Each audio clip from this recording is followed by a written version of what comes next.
अस्सलाम वालेकुम बच्चों, आप ठीक हो? घर में सब ठीक है?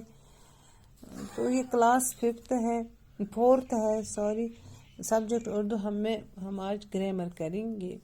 कल मैंने आपको इसम बताया, इसम नाम को कहते हैं, चाहे वो शख्स का हो या चीज़ का, किसी भी उसको इसम कहते हैं।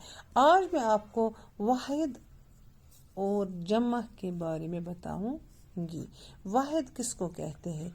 एक को वाहिद कहते हैं, एक और जमा एक से ज्यादा। मसलन मैं आपको मिसाल दूंगी। देखो ये क्या है? ये कलम है ना बच्चों। हाँ, ये कितने कलम है? ये एक ही है, तो हो गए वाहिद, ये एक ही है। जब मैं करूंगी दो एर, ये कितने बन गए? एक से ज्यादा। कल में हो गए ये जमा। जब मैं इसको अलग करती हूँ, एक ही रखती हूँ, एक कलम है, हो गया वाहिद। जब मैंने दो इसको किए तो हो गए जमा।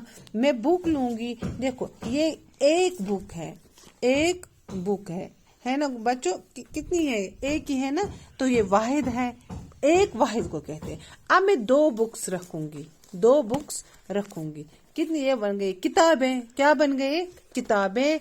यानी कि हो गया जमा। एक से ज्यादा को जमा कहते हैं और एक को वाहिद कहते हैं। गोबरा अगर अख चीज आस अकुई आस, यो में तो पेन गढ़ो में तो मैं अकुई पेन, तो ये वो वाहिद ची अकुई, यानी कि एक। ये में ज बने एक से ज्यादा बने कल में, यानी कि बने ज। अख गो वाहिद, अख को ज्यादा पत यूता आस 3 4 5 6 तम गए, तमन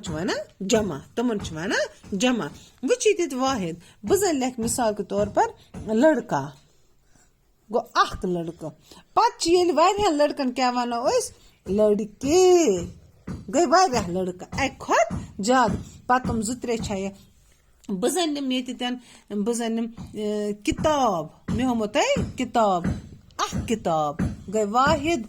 ये वारिया किताब निमो गई किताबें, यानी कि अक खोत ज्यादा किताब।